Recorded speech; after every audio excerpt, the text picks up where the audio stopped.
네, 안녕하세요. 산림 강의하고 있는 권윤준입니다. 자, 이번 시간 22년도 2회차 산림 산업기사 필답 기출문제 한번 살펴보도록 하겠습니다.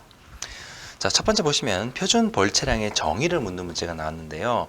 여러분께서 학습 준비를 하실 때 이제 조금 한 가지 알고 가셔야 될 게 최근 단어에 대한 정의 관련 문제가 꾸준하게 한두 문제는 나오고 있습니다. 이거는 비단 산업기사만 그런 게 아니고 기사 쪽에서도 그러고 있어요. 물론 제가 봤을 때는 은행식 문제로 꾸준하게 좀 내다 보니까 어느 정도 좀 활용되다 보니까 이제 더 새로운 문제를 어떻게 만드는 것 중 가장 쉬운 게 뭐다? 단어에 대한 정의 문제거든요. 그래서 기준에 없던 어떤 특정 단어에 대한 그냥 정의만 적어라. 이런 식의 문제가 이제 꾸준하게 좀 나올 것으로 보입니다. 자, 표준 벌채량 같은 경우에는 하이어법이라고 할 수 있죠. 가장 중요한 포인트는 현재 인목 축척인 현실 축척과 법정 축척을 고려해서 구한 벌채량이라는 거예요. 그래서 표준 벌채량 같은 경우 정의를 적으라 문제도 나왔지만은 계산 문제로도 사실 출제가 꾸준하게 잘 나오고 있기 때문에 공식도 같이 알고 가시면 좋겠습니다.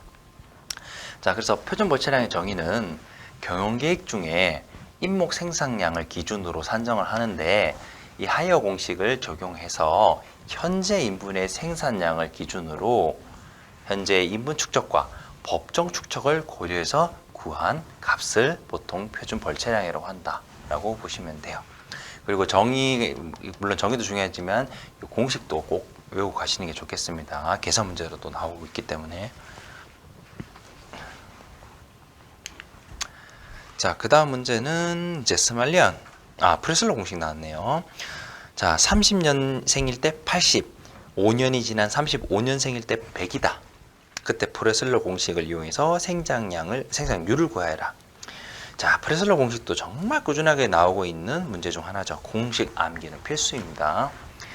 자, 35년, 즉 5년 이후에는 100, 그리고 5년 이전에는 80이었다. 그 마이너스한 값에 이때는 이제 아래쪽 분자 분모로 봤을 때 아래쪽 부분은 현재 제적과 n년 후의 제적, 5년 후의 제적 합산해 주면 되겠죠. 180, 20 나눠주고, 자, 그리고 200이라는 지수에다가 나누기 얼마를 해준다? 몇 년 차인데 지금 5년 차이가 났다. 그대로 적용만 하면 돼요. 자, 산림 계산 문제 단순합니다. 계산만 알고 있으면 풀 수 있는 문제가 꽤 많아요. 물론 복잡하게 응용하는 문제들도 한두 문제 유형이 있지만 그런 거는 어차피 출제율이 낮아요. 그런 거는 어렵다 싶으면 과감히 버리시더라도 이런 문제는 당연히 버리면 안 되겠죠. 자, 그 다음 다공정 처리기기인 하베스터와 프로세서에 대해서 설명하시오.